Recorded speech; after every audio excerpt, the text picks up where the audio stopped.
Welcome to the Sartaj academy. तो आइए आज देखते हैं एडुट्री एप्लीकेशन के द्वारा बिहार शिक्षक भर्ती के लिए निकाला गया ये 5 ऑप्शन वाला प्रैक्टिस सेट है और बीपीएससी के नए मॉडल प्रश्न पत्र पे आधारित यह प्रैक्टिस सेट है। इसमें टोटल 15 सेट दिया हुआ है। तो इससे पहले एक प्रैक्टिस सेट जो है अपलोड कर दिया गया है और उसका जो है प्ले लिस्ट भी बना हुआ है। जो नहीं देखे हैं प्ले लिस्ट में जा करके इसे देख सकते हैं। उससे पहले इस चैनल को सब्सक्राइब जरूर कर लीजिएगा और बेल आइकन की घंटी भी दबा लीजिएगा। तो आइए देखते हैं इसमें जो दिया हुआ है। आज सेट नंबर जो है 2 को देखेंगे। तो आइए स्टार्ट करते हैं। सेट नंबर 2 में क्या दिया हुआ है। इसमें पहला क्वेश्चन है कि सिंधु घाटी सभ्यता किस स्थल से जो विशाल स्नानगार के अवशेष मिले हैं। तो बताइए सिंधु घाटी सभ्यता के किस स्थल से विशाल स्नानगार के अवशेष मिले हैं। तो इसका आंसर क्या हो जाएगा, आप सब भी बताते जाइए। तो ये आंसर हो जाएगा मोहनजोदड़ो हो जाएगा। और ये मोहनजोदड़ो जो है ध्यान रखिएगा यहीं से जो है विशाल स्नानगार के अवशेष मिले हैं। और अगला क्वेश्चन है, क्वेश्चन नंबर 2 है कि इंडिका नामक ग्रंथ जो है की रचना किसने की थी। तो बताइए जो इंडिका है इस ग्रंथ की रचना जो किसके द्वारा किया गया है। तो हो जाएगा मेगास्थनीज के द्वारा इसकी रचना की गई है। अगला क्वेश्चन है कि भारत और जो है 10 राजाओं के बीच दसराज युद्ध हुआ था ये किस नदी के जो है तट पे हुआ था। तो बताइए इसका आंसर क्या हो जाएगा। ये हो जाएगा पुरुषनी नदी के किनारे। इसी पुरुषनी नदी को जो रावी नदी के नाम से भी जाना जाता है। और इस दसराज युद्ध के बारे में जो ऋग्वेद के यानी जो 7वें मंडल है उसमें इसका जो है उल्लेख किया गया है। अगला क्वेश्चन है, क्वेश्चन नंबर 4 है कि 563 ईसा पूर्व में गौतम बुद्ध का जन्म कहाँ हुआ था। बताइए 563 ईसा पूर्व में गौतम बुद्ध का जो जन्म हुआ था ये कहाँ पे हुआ था। तो ये हो जाएगा लुम्बिनी में हुआ था। और ये लुम्बिनी कहाँ पड़ता है वर्तमान में अभी। तो ये नेपाल में हो जाएगा लुम्बिनी। और ध्यान रखिएगा यानी ये कुशीनगर में जो है गौतम बुद्ध की मृत्यु जो है यहीं पे हुई थी कुशीनगर में। क्वेश्चन नंबर 5 है कि विक्रम संवत का आरंभ जो है माना जाता है। तो बताइए विक्रम संवत का आरंभ जो है कब माना जाता है। तो ये हो जाएगा 57 ईसा पूर्व जो है विक्रम संवत का आरंभ माना जाता है। और ध्यान रखिएगा ये 78 ईसा ईस्वी जो है इस समय शक संवत जो है प्रारंभ हुआ था। अगला क्वेश्चन है कि गुप्त शासकों की शासकीय यानी राजकीय भाषा क्या थी। बताइए जो गुप्त शासक है इसकी राजकीय भाषा क्या थी। जिसकी राजकीय भाषा जो है हो जाएगा उपयुक्त में से कोई नहीं, क्योंकि इसका जो है राजकीय भाषा संस्कृत था। तो संस्कृत किसी ऑप्शन में नहीं है तो इसलिए इसका आंसर जो है ई हो जाएगा। और ध्यान रखिएगा जो गुप्त वंश की स्थापना जो किया गया है श्री गुप्त के द्वारा जो है गुप्त वंश की स्थापना किया गया है। और ध्यान रखिएगा इस वंश को भारतीय इतिहास का स्वर्ण युग भी कहा जाता है गुप्त वंश को। अगला क्वेश्चन है कि एलोरा का कैलाश यानी शिव मंदिर का निर्माण जो है किस शासक ने करवाया था। बताइए जो एलोरा का यानी प्रसिद्ध शिव मंदिर है इस शिव मंदिर को कैलाश मंदिर के नाम से भी जाना जाता है। इसका जो है निर्माण जो है किस शासक के द्वारा करवाया गया है। तो ये हो जाएगा यानी कृष्ण प्रथम के द्वारा करवाया गया। यानी राष्ट्रकूट शासक जो थे कृष्ण प्रथम के द्वारा जो है इस मंदिर का निर्माण किया गया। और अगला क्वेश्चन है कि महमूद गजनवी ने भारत पर कितनी बार आक्रमण किया था। बताइए महमूद गजनवी जो है इसके द्वारा भारत पर कितनी बार आक्रमण किया गया था। ये हो जाएगा 17 बार जो है इसने आक्रमण किया था। और अगला क्वेश्चन है दिल्ली सल्तनत का वास्तविक संस्थापक जो है किसे माना जाता है। तो बताइए दिल्ली सल्तनत का वास्तविक संस्थापक जो है किसे माना जाता है। तो ये हो जाएगा इल्तुतमिश को जो है वास्तविक संस्थापक माना जाता है। और ये कुतुबुद्दीन जो ऐबक है ये मुगल वंश का जो है यानी इसे संस्थापक माना जाता है। क्वेश्चन नंबर 9 है कि दिल्ली सल्तनत का वास्तविक संस्थापक किसे माना जाता है। तो बताइए दिल्ली सल्तनत का वास्तविक संस्थापक जो माना जाता है किसे माना जाता है। ये हो जाएगा इल्तुतमिश को दिल्ली संस्थापक का वास्तविक संस्थापक माना जाता है। और ये कुतुबुद्दीन जो ऐबक है ये जो गुलाम वंश का स्थापना कुतुबुद्दीन ऐबक के द्वारा किया गया था। अगला क्वेश्चन है, क्वेश्चन नंबर 10 है कि किस राजवंश ने दिल्ली सल्तनत में सबसे कम समय तक शासन किया था। तो दिल्ली सल्तनत में सबसे कम समय तक जो शासन किया था तो ये कौन हो जाएगा। ये हो जाएगा खिलजी वंश। और सबसे कहेगा लंबे समय तक शासन कौन किया था। तो ये हो जाएगा तुगलक वंश के द्वारा सबसे यानी लंबा समय तक जो है शासन किया था तुगलक वंश। और सबसे यानी कम समय तक हो जाएगा खिलजी वंश हो जाएगा। अगला क्वेश्चन है, क्वेश्चन नंबर 11 है कि अकबर के समय संपूर्ण साम्राज्य कितने सूबों में विभक्त था। तो संपूर्ण साम्राज्य जो था अकबर के समय में कितने सूबों में विभक्त था, तो ये हो जाएगा 15 सूबों में विभक्त था। अगला क्वेश्चन है निम्नलिखित में से कौन जो है सही सुमेलित नहीं है। इनमें बताना है कौन सही सुमेलित नहीं है। पहला इसमें दिया हुआ यूरोपीय देश है और स्थापित जो है प्रथम कारखाना। तो इनमें से देखिए पुर्तगाली के द्वारा सबसे पहले कारखाना जो है कोच्चि में स्थापित किया गया था, बिल्कुल ये सही है। और डेनिश के द्वारा त्रावणकोर में, तो ये भी सही है। और डच के द्वारा कहेगा मसूलीपट्टनम में, तो ये भी सही है। और फ्रांसीसी के द्वारा कालीकट, ये गलत हो जाएगा। इसके द्वारा भी जो है फ्रांसीसी के द्वारा जो कारखाना स्थापित किया गया था, तो ये हो जाएगा सूरत में इसके द्वारा किया गया था। यहाँ कालीकट दिया हुआ है, ये गलत हो जाएगा, इसलिए इसका आंसर जो है डी हो जाएगा। अगला क्वेश्चन है क्वेश्चन नंबर 13 है कि भारत आने वाला प्रथम अंग्रेज कौन था। तो भारत आने वाला जो प्रथम अंग्रेज था ये जॉन मिंडेल हॉल हो जाएगा। ये जॉन मिंडेल हॉल जो है ये 1597 ईस्वी को स्थलीय मार्ग के माध्यम से आया था। और उसके बाद ये हॉपकिंस था, ये तो जलीय मार्ग के द्वारा आया था जहांगीर के शासनकाल में। अगला क्वेश्चन है किस उत्तरकालीन मुगल शासक को लंपट मूर्ख कहा जाता है। बताइए लंपट मूर्ख किसे कहा जाता है, तो ये जहांदर शाह जो है इसको लंपट मूर्ख कहा जाता है। और ध्यान रखिएगा जो मुअज्जम है इसको शाहे बेखबर के नाम से जाना जाता है। और ये फरख्शियर जो है इसे घृणित कायर कहा जाता है। अब मोहम्मद शाह जो है ये हो जाएगा इसे रंगीला कहा जाता था। अगला क्वेश्चन है बंगाल का अंतिम नवाब कौन था। बताइए बंगाल का अंतिम जो नवाब था ये कौन हो जाएगा, तो बंगाल का अंतिम नवाब जो है मुबारक उद दौला जो है बंगाल का अंतिम नवाब था। ये 1770 से 1775 ईस्वी तक इसका शासनकाल था। अगला क्वेश्चन है फर्स्ट वार ऑफ इंडियन जो है इंडिपेंडेंस नामक पुस्तक की रचना किसने की थी। बताइए first war of Indian independence की नामक पुस्तक की रचना किया गया है, ये किसके द्वारा किया गया है, तो ये हो जाएगा उपयुक्त में से कोई नहीं, क्योंकि इस पुस्तक का रचना किया गया है बीडी जो है सावरकर के द्वारा जो है इस पुस्तक की रचना किया गया है। तो बीडी जो है सावरकर जो है किसी ऑप्शन में नहीं है, इसलिए इसका आंसर ये हो जाएगा। और अगला क्वेश्चन है कि वेद समाज की स्थापना किसने की थी। तो बताइए जो वेद समाज है इसकी स्थापना जो है किसके द्वारा किया गया है, तो ये हो जाएगा यानी श्रीधरलू नायडू। जो श्रीधरलू नायडू है इसके द्वारा वेद जो है समाज की स्थापना किया गया था। कहाँ पे, मद्रास में किया गया था। कब किया गया था, तो 1800 जो है 64 ईस्वी को मद्रास में किया गया था। और अगला क्वेश्चन है क्वेश्चन नंबर हो जाएगा 18 है कि पाइक जो विद्रोह है किसके नेतृत्व में हुआ था। तो पाइक जो विद्रोह है ये किसके नेतृत्व में हुआ था, तो ये हो जाएगा जो बक्सी जगबंधु है इसी के नेतृत्व में हुआ था। और ये कहाँ पे हुआ था, तो उड़ीसा में जो है पाइका विद्रोह हुआ था। अगला क्वेश्चन है निम्नलिखित में से कौन जो सुमेलित नहीं है। तो सुमेलित इनमें से कौन नहीं है उसके बारे में देखते हैं। बंगाल गजट जो है ये हो जाएगा जेम्स अगस्त हिक्की द्वारा इसकी स्थापना किया गया था, तो बिल्कुल सही है। सोम प्रकाश कहेगा ईश्वर चंद्र विद्यासागर, ये भी सही है। और बंगदूत कहेगा राजा राम मोहन राय इसके संस्थापक, तो ये भी सही है। और बिहार जो हेराल्ड है यानी गुरु प्रसाद सेन, ये भी सही है। उपयुक्त में से कोई जो है यानी गलत नहीं है, सभी क्या हो जाएगा, सही हो जाएगा। अगला क्वेश्चन है क्वेश्चन नंबर 20 है कि भारत में 3 विश्वविद्यालय कलकत्ता, मद्रास, बम्बई की स्थापना किस घोषणा पत्र के तहत हुई थी। तो बताइए कलकत्ता, मद्रास और बम्बई में जो विश्वविद्यालय का स्थापना किया गया था यानी किस अधिनियम के तहत किया गया था, तो ये हो जाएगा 1854 के जो है वो डिस्पैच घोषणा था उसी के द्वारा किया गया है। अगला क्वेश्चन है कि भारत में न्यायिक सेवा का जनक जो है किसे कहा जाता है। तो भारत में न्यायिक सेवा का जनक कहेगा तो कौन हो जाएगा, तो ये हो जाएगा वारेन जो हेस्टिंग है, इसे न्यायिक सेवा का जनक कहा जाता है। और अगला क्वेश्चन है निम्नलिखित में से कौन सी घटना सबसे बाद में घटित हुई थी। तो बताइए सबसे बाद में जो घटना घटित हुई थी ये कौन हो जाएगा। देखिए सिंध को जो अंग्रेजी साम्राज्य मिला था कब, 1843 ईस्वी में जो है सिंध को अंग्रेजी साम्राज्य में मिला लिया गया था। और प्रथम आंग्ल जो सिख युद्ध हुआ था ये 1845-46 में जो ये युद्ध हुआ था। और तृतीय आंग्ल जो बर्मा युद्ध हुआ था ये हो जाएगा 1885 और 86 में जो है तृतीय आंग्ल बर्मा युद्ध हुआ था। और वही है हिंदू विधवा पुनर्विवाह अधिनियम जो है ये हो जाएगा 1856 ईस्वी में जो है इन विधवा पुनर्विवाह अधिनियम लाया था। सबसे बाद में कह रहा है तो सबसे बाद में तृतीय आंग्ल बर्मा युद्ध हो जाएगा जो कि 1885-86 में जो है यानी ये हुआ था। अगला क्वेश्चन है पूना सार्वजनिक सभा के संस्थापक कौन थे।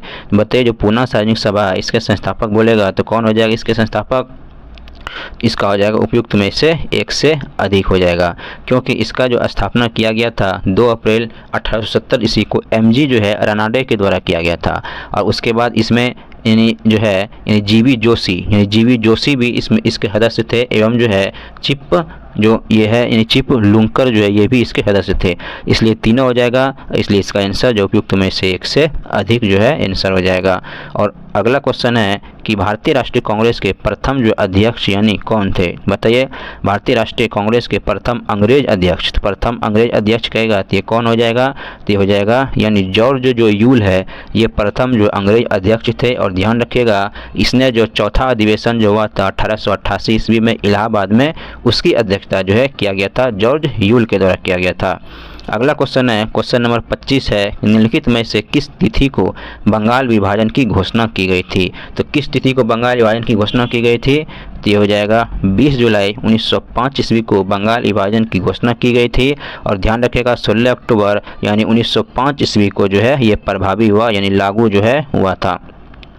अगला क्वेश्चन है कि लंदन में कर्जन वैली की हत्या जो है किसने की थी।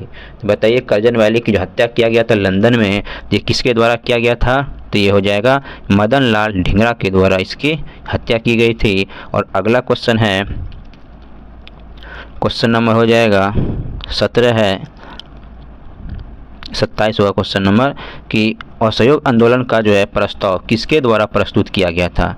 तो असहयोग आंदोलन का प्रस्ताव जो प्रस्तुत किया गया था ये किसके द्वारा हो जाएगा, ये हो जाएगा उपयुक्त में से कोई नहीं होगा, क्योंकि ये जो है कांग्रेस का वार्षिक अधिवेशन जो दिसंबर 1920 ईस्वी में नागपुर में हुआ था, उस जिसकी अध्यक्षता जो है राघवाचार्य यानी विजय राघवाचार्य की अध्यक्षता में हुआ था। और इस समय जो है यानी असहयोग आंदोलन का प्रस्ताव जो है CR जो है यानी दास के द्वारा प्रस्तुत किया गया था। तो CR दास किसी में नहीं, इसलिए इसका आंसर जो है ये हो जाएगा। अगला क्वेश्चन है, गांधी जी के दांडी मार्च की तुलना नेपोलियन के पेरिस मार्च एवं जो है मुसोलिनी के जो रोम जो है मार्च से किसने किया था। तो इसका जो तुलना किया था सुभाष चंद्र बोस के द्वारा किया गया था। तो सुभाष चंद्र बोस किसी ऑप्शन में नहीं है, इसलिए इसका आंसर जो है ई हो जाएगा, उपयुक्त में से कोई नहीं।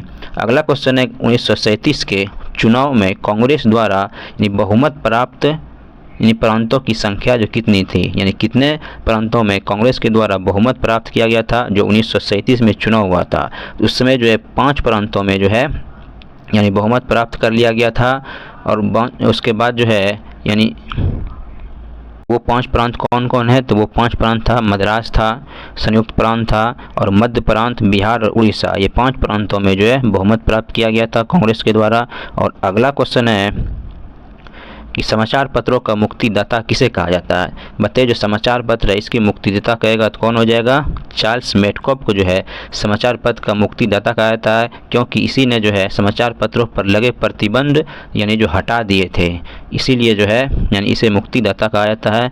और अगला क्वेश्चन है कि भारत छोड़ो आंदोलन जो कि 1942 के दौरान निम्नलिखित में से किसने भूमिगत रेडियो का संचालन किया था। तो भूमिगत रेडियो का जो संचालन किया था ये उसमें जो है उषा मेहता भी थे और राम मनोहर लोहिया और अरुणा आसफ अली, ये सभी हो जाएगा, इसलिए इसका आंसर हो जाएगा उपयुक्त में से यानी जो है एक से अधिक हो जाएगा। अगला क्वेश्चन है क्वेश्चन नंबर 32 है कि गांधी इरविन समझौता किस वर्ष हुआ था। तो गांधी इरविन जो समझौता हुआ था ये कब हुआ था, तो ये हो जाएगा 1931 ईस्वी में हुआ था। ध्यान रखिएगा 5 मार्च जो है 1931 ईस्वी को गांधी इरविन समझौता हुआ था, इसे जो दिल्ली समझौता के नाम से भी जाना जाता है। अगला क्वेश्चन है कि निम्न में से किस ग्रह के दिन का मान और अक्ष का झुकाव पृथ्वी के समान है। तो कौन सा ग्रह हो जाएगा, तो ग्रह हो जाएगा मंगल ग्रह हो जाएगा, ध्यान रखिएगा मंगल ग्रह। और अगला क्वेश्चन है उष्णकटिबंधीय मरुस्थलीय क्षेत्र में उगने वाले वनस्पति को यानी किस नाम से जाना जाता है। जो उष्णकटिबंधीय मरुस्थल क्षेत्र में उगने वाले वनस्पति है उसको क्या कहते हैं, तो वो हो जाएगा जेरोफाइटा उसे कहा जाता है।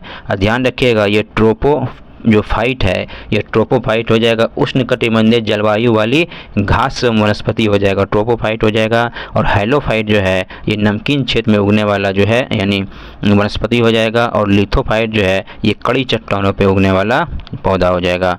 अगला क्वेश्चन है कि वर्मी कल्चर किससे संबंधित है। तो वर्मी कल्चर जो संबंधित है ध्यान रखिएगा इसका संबंध हो जाएगा केचुआ जो पालन है उससे इसका संबंध हो जाएगा वर्मी कल्चर का। और मत्स्य पालन में क्या होता है, पीसी कल्चर में मत्स्य पालन किया जाता है यानी मछली पालन, मत्स्य पालन और जो है उसके बाद अगला क्वेश्चन है कि टिहरी बांध जो है परियोजना किस नदी पे है। तो टिहरी बांध परियोजना जो है ये किस नदी पे है, तो ये हो जाएगा भागीरथी एवं भिलांगना जो नदी है यानी उस पे ये हो जाएगा टिहरी बांध परियोजना। ये जो है उत्तराखंड में यानी ये पड़ता है। अगला क्वेश्चन है क्वेश्चन नंबर 37 है कि भारत का न्यूनतम जनसंख्या वाला राज्य जो है कौन सा है। तो न्यूनतम जनसंख्या वाला राज्य कहेगा तो कौन सा हो जाएगा, ये सिक्किम जो है न्यूनतम जनसंख्या वाला राज्य हो जाएगा। वही कहेगा अधिकतम जनसंख्या वाला राज्य कौन सा हो जाएगा, तो उत्तर प्रदेश हो जाएगा। और वही कहेगा क्षेत्रफल के अनुसार सबसे बड़ा राज्य कहेगा तो राजस्थान हो जाएगा। और क्षेत्रफल के अनुसार सबसे छोटा राज्य कहेगा तो गोवा हो जाएगा। अगला क्वेश्चन है निम्नलिखित में से कौन सा जो सही सुमेलित है।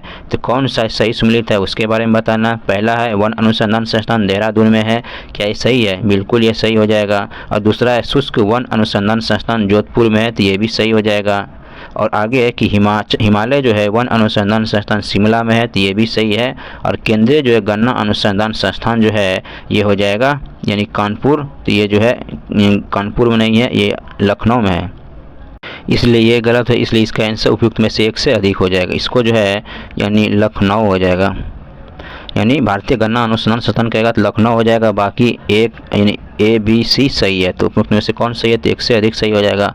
अगला क्वेश्चन है घरेलू हिंसा में महिला संरक्षण अधिनियम निम्नलिखित में से किस वर्ष पारित किया गया था।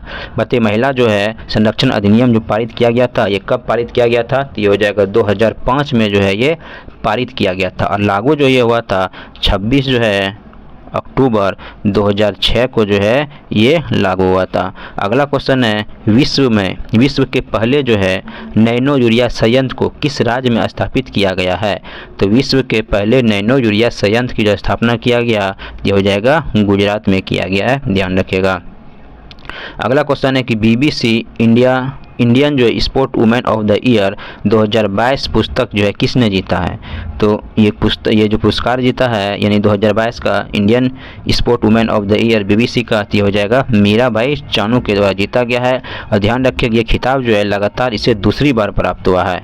अगला क्वेश्चन है कि राष्ट्रपति द्रौपदी मुर्मू द्वारा 7वें अंतर्राष्ट्रीय धर्म यानी धम्म सम्मेलन का उद्घाटन जो है कहाँ किया गया है। धर्म एवं धम्म सम्मेलन का जो उद्घाटन किया गया ये किया गया है भोपाल में किया गया है, इसे भी ध्यान रखना है।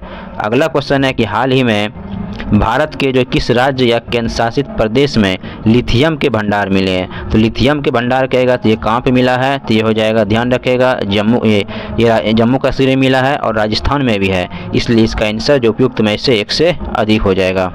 आगे है क्वेश्चन नंबर 44 है कि बजट 2023-24 में केंद्र सरकार ने कितने रुपये के खर्च का लक्ष्य जो रखा गया है। बताइए कितना रुपया खर्च करने का लक्ष्य रखा गया है, ये हो जाएगा 45.03 जो है लाख करोड़ रुपया इतना लक्ष्य रखा गया है। और अगला है कि हाल ही में हुए राज्यपाल की नियुक्तियों के संबंध में निम्नलिखित में से कौन सा जो है सही सुमेलित है। बताना राज्यपाल की नियुक्ति जो हुआ इनमें से कौन सा जो है सही सुमेलित है। पहला है फागू चौहान सिक्किम, तो ये गलत हो जाएगा।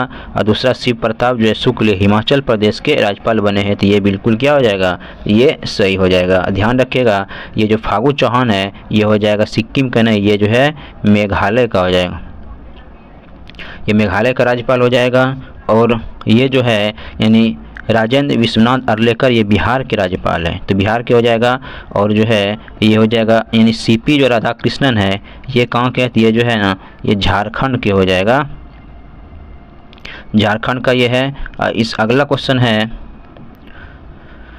क्वेश्चन नंबर 46 है कि the blue book A writers journal पुस्तक किसके द्वारा लिखी गई है। तो ये पुस्तक जो लिखा गया है the blue book A writers journal लिखा गया है जो है अमिताभ कुमार के द्वारा लिखी गई पुस्तक है। और आगे है कि फरवरी 2023 में 12वां जो है विश्व हिंदी सम्मेलन का आयोजन कहाँ किया गया। बताइए 12वां जो है यानी विश्व हिंदी सम्मेलन का जो आयोजन किया गया 2023 में, इसका आयोजन कहाँ पे किया गया, तो ये हो जाएगा फिजी में इसका आयोजन किया गया है। आगे है कि किस देश के राष्ट्रपति अब्देल फतेह अल सीसी भारत के 74वें गणतंत्र दिवस पर मुख्य अतिथि थे। तो कौन हो जाएगा, कहाँ के ये थे, अब्देल फतेह अल सीसी। तो ये हो जाएगा मिस्र के जो है यानी ये राष्ट्रपति थे जो कि 74वें गणतंत्र दिवस पर मुख्य अतिथि के रूप में आए थे। अगला क्वेश्चन है ग्लोबल इनोवेशन इंडेक्स 2022 के आधार पर नवाचार के मामले में भारत का जो कौन सा स्थान है। तो नवाचार के मामले में भारत का स्थान कहेगा तो कौन सा हो जाएगा, तो ये 40वें नंबर पे जो है भारत का स्थान है। और आगे है कि दुनिया का पहला नेजल कोविड वैक्सीन किस कंपनी ने विकसित यानी किया है। तो नेजल कोविड वैक्सीन जो है किस कंपनी के द्वारा जो विकसित किया गया, तो ये जो विकसित किया गया है तो ये हो जाएगा भारत बायोटेक के द्वारा किया गया है। आगे है कि कोशिका में राइबोसोम की अनुपस्थिति में कौन सा कार्य जो है संपादित नहीं होता है। अगर राइबोसोम नहीं होगा तो कौन सा कार्य नहीं होगा कोशिका में, तो प्रोटीन जो संश्लेषण जो नहीं होगा, क्योंकि राइबोसोम के द्वारा ही जो प्रोटीन का संश्लेषण किया जाता है। अगला है कि ऐसे रोग जो बहुत समय तक बने रहते हैं उन रोगों को कहा जाता है। तो उन रोग को क्या कहा जाता है, जो बहुत समय तक बने रहते हैं, तो हो जाएगा चिरकालिक जो है उसको कहा जाता है। और अगला है कि इनमें से कौन जो है प्रकाश संश्लेषी जो अंगक है। तो प्रकाश संश्लेषी अंगक कहेगा तो कौन सा हो जाएगा, तो इसमें से तो ये हो जाएगा हरित जो लवक है ये प्रकाश संश्लेषी जो है अंगक है।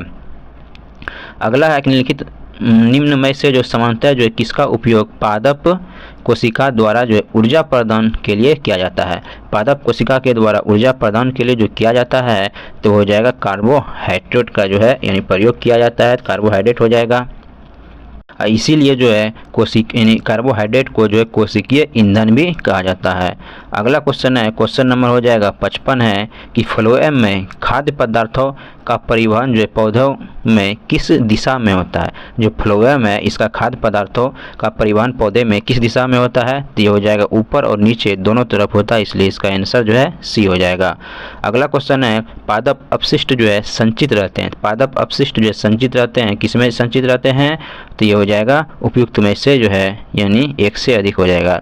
ये पत्तियों में भी रहता है, कोशिका रिक्तिका में और छाल में, इन सभी में रहता है पादप अपशिष्ट, इसलिए जो इसका आंसर जो उपयुक्त में से एक से अधिक हो जाएगा। और अगला है 57 नंबर क्वेश्चन है कि बीज रहित पौधों के उत्पादन में सहायक होते हैं। तो बीज रहित पौधों के उत्पादन में सहायक रहते हैं तो कौन सा हो जाएगा, इसमें से जो सहायक होता है ये हो जाएगा ऑक्सिन भी होता है और जिबरेलिन भी हो जाएगा, इसलिए दोनों हो जाएगा।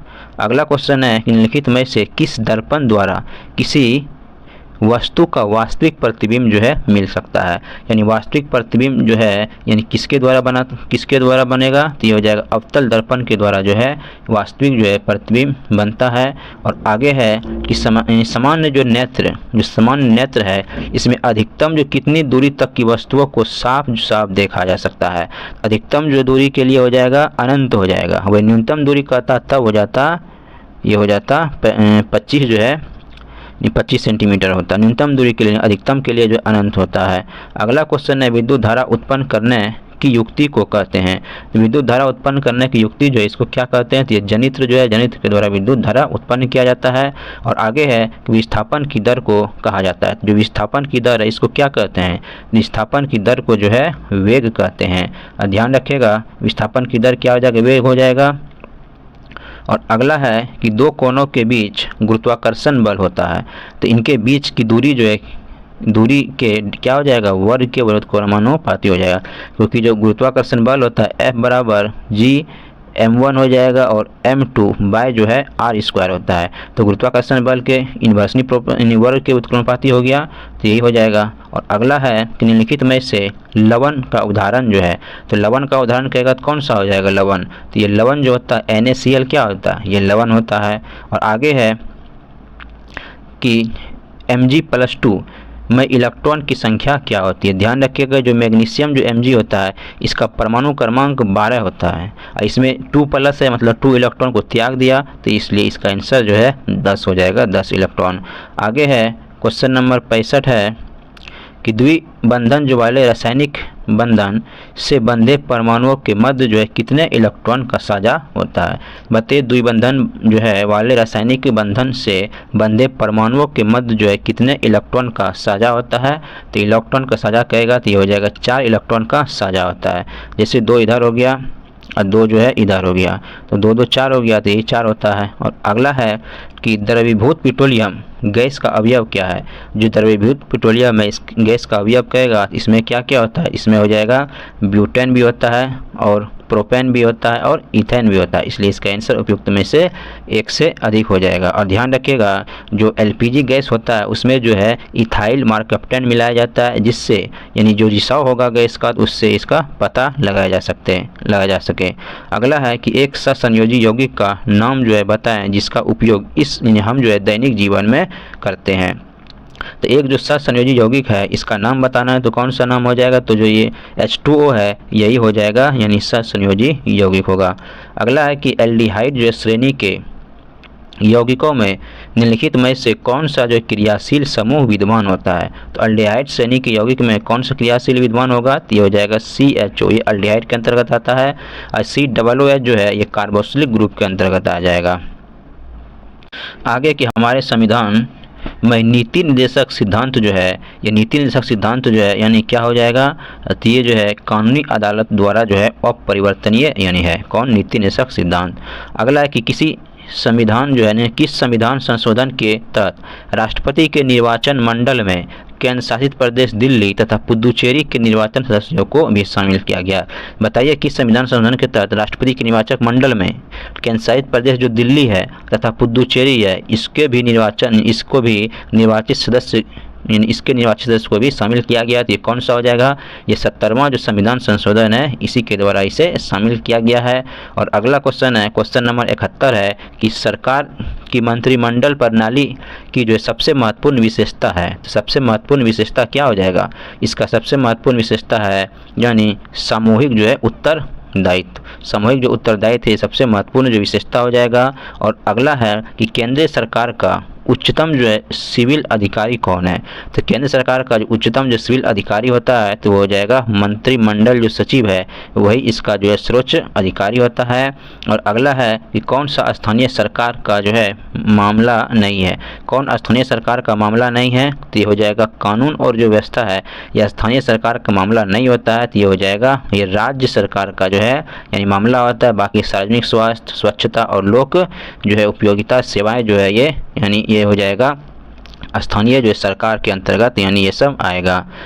अगला है क्वेश्चन नंबर हो जाएगा 74 कि विधायकों तथा जो है सांसदों द्वारा ली जाने वाली शपथ या प्रतिज्ञा का जो प्रारूप जो है किस अनुच्छेद में वर्णित है। यानी शपथ और प्रतिज्ञा का जो प्रारूप है ये किस अनुसूची में है, तो अनुसूची हो जाएगा कौन सा, तो ये जो तीसरा अनुसूची है तीसरी अनुसूची में हो जाएगा। और दूसरी जो अनुसूची में इसमें जो है यानी पेंशन और भत्ता के बारे में बात किया गया है। और चौथी अनुसूची में हो जाएगा राज्यसभा में सीटों का अनुबंटन हो जाएगा। और छठी में हो जाता है जनजातीय क्षेत्र को लेकर के।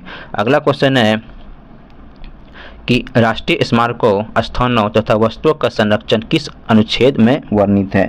बताइए जो राष्ट्रीय स्मारक है, स्थान है और वस्तुओं की संरक्षण जो है किस अनुच्छेद में वर्णित है, तो ये हो जाएगा अनुच्छेद 49 हो जाएगा यानी 49।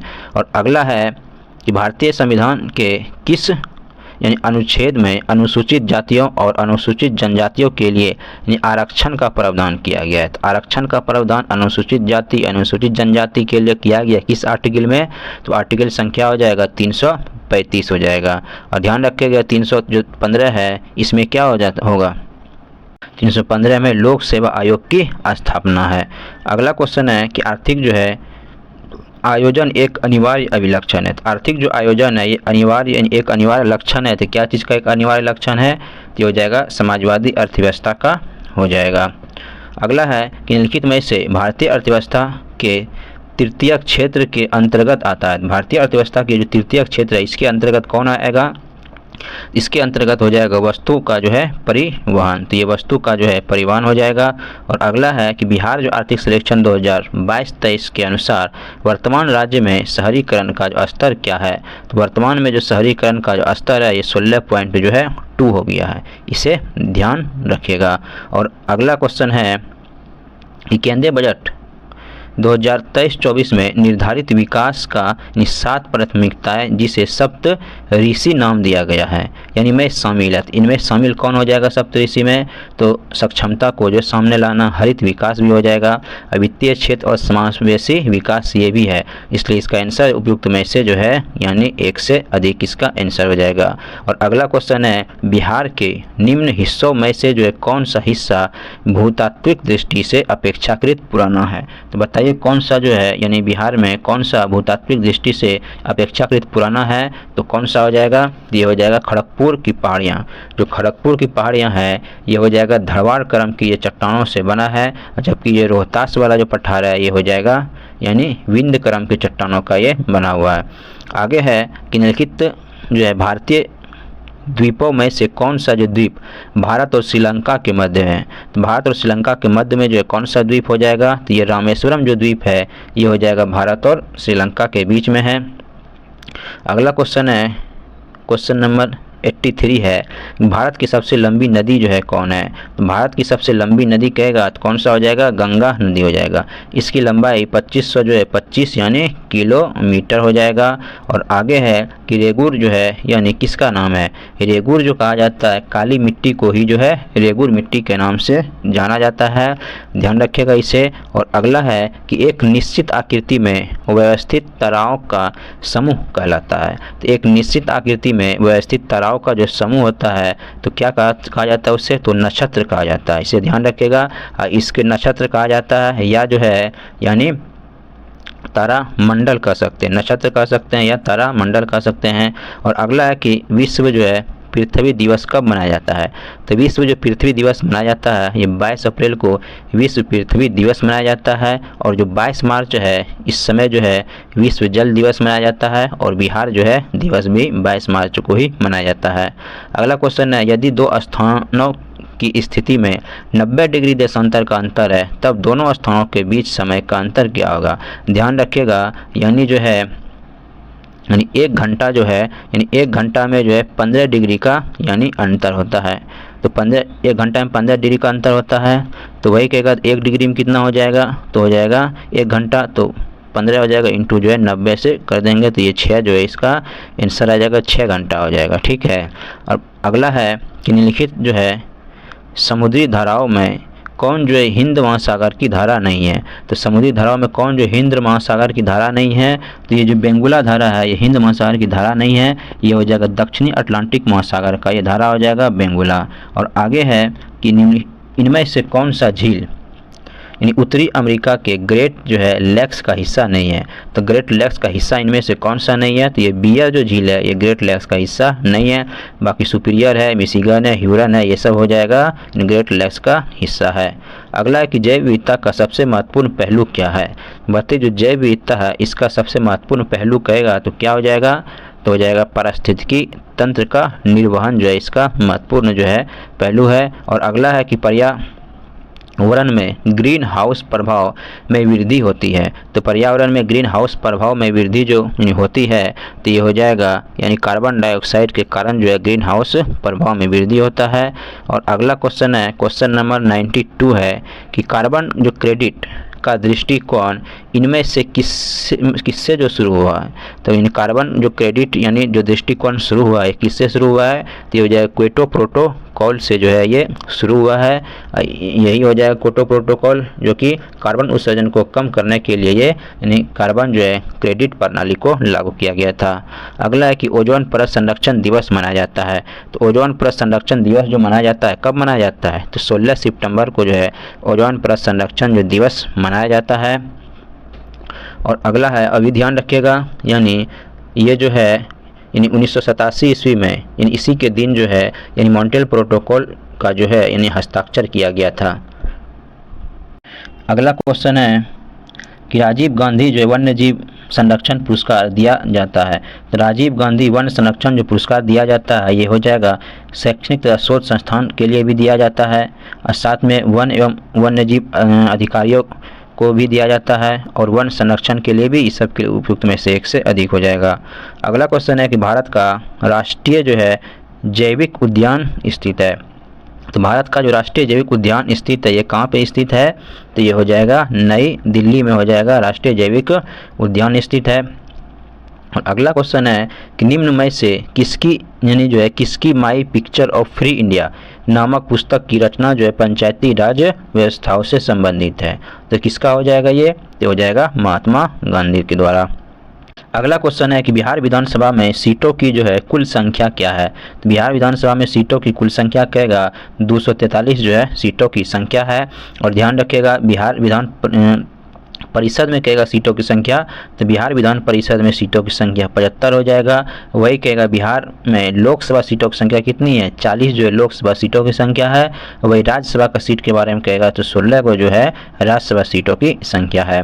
अगला क्वेश्चन निम्नलिखित में से जो कौन जो है पर्यावरण संतुलन के संरक्षण से संबंधित है।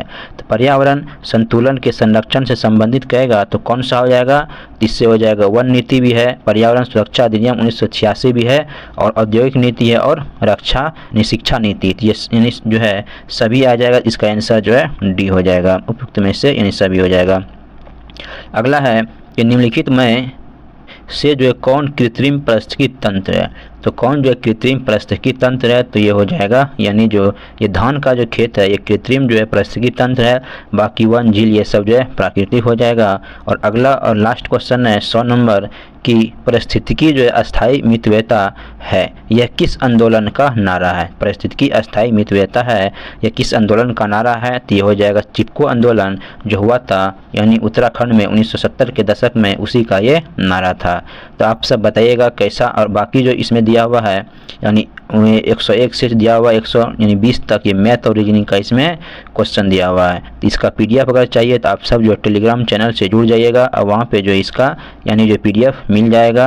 और आप सब बताइएगा कि जो है यानी ये क्वेश्चन कैसा लगा, कमेंट बॉक्स में जरूर बताइएगा कितना इसका सही हुआ है। तो थैंक यू।